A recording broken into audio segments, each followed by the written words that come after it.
부동산 이미 강제 경매 안내드립니다. 귀하가 사용, 점유하고 있는 부동산이 서울중앙지방법원에 경매가 신청되어 에? 우리 집이 경매로 나왔다고?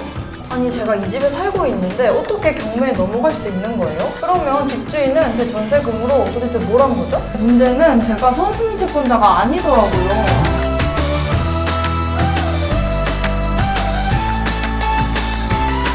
집주인은 이 한담에는 전세금도 있지만 다른 데서도 또 빚을 갖다 쓴 거예요. 그 빚 때문에 이 집이 경매가 된 거죠. 아 제가 이 집에 살고 있는데도 이 집을 담보로 대출이 가능하군요.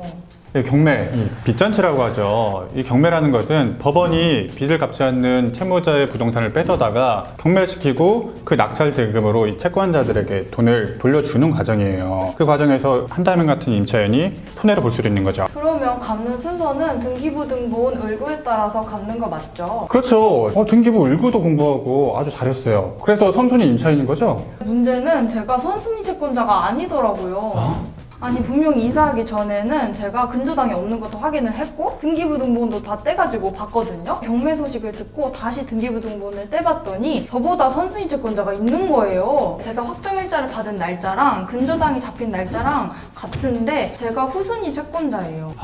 전입신고를 늦게 했구나. 자, 우리가 지난번에 대항력에 대해서 배웠는데요. 이 집에 대한 대항력이라는 권리는 우리가 전입신고를 하고 확정일자도 받은 그 다음 날부터 발생이 해요. 그럼 혹시 전세금이 얼마예요? 크게 말씀드리기는 그렇고 한 3천만 원? 3천만 원? 그러면 살릴 수 있을 것 같아요. 우리 법에는 이런 최소한의 보증금을 보장을 해주기 위해서 최우선 변제권이라는 제도가 있어요. 지역에 따라 다르지만 대항력을 갖춘 소액 임차인의 경우에는 지금 설정된 변제당보다 후순위더라도 먼저 변제를 받을 수 있는 권리를 줘요. 전세금이 작고 귀여워서 다행이네요. 사실 이런 최우선 변제금도 확인해야 되는 사항이 몇 가지가 있어요.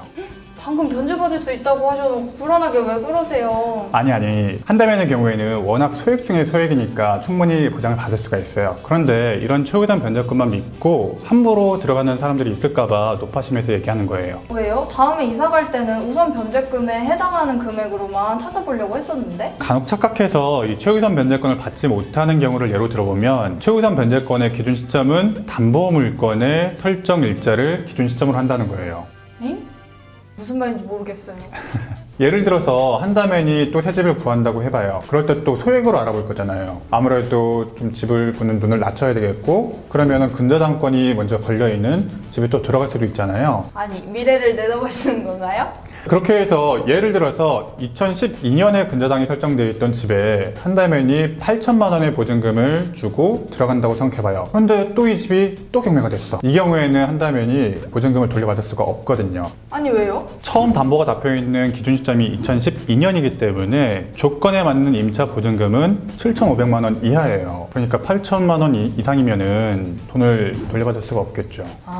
무턱대고 최신의 기준만 보면 되는 게 아니군요. 그러면 저는 이 집에서 언제까지 살다가 나갈 수 있는 걸까요? 일단 경매 절차가 개시가 되게 되면 약 6개월 정도의 기간이 경매에 소요가 돼요. 한담엔과 같은 임차인은 배당 요구라는 것을 해서 한담엔에 작지만 소중한 보증금을 돌려받을 수가 있어요. 그리고 만약에 낙찰자가 생기면 그 낙찰자가 와서 한담엔과 협의를 할 겁니다. 내가 언제까지 이사를 가겠다, 이때까지는 살게 해달라 라고 합의를 해볼 수가 있어요. 그 합의를 거친 후에 이제 이사 날짜를 협의하면 될 겁니다.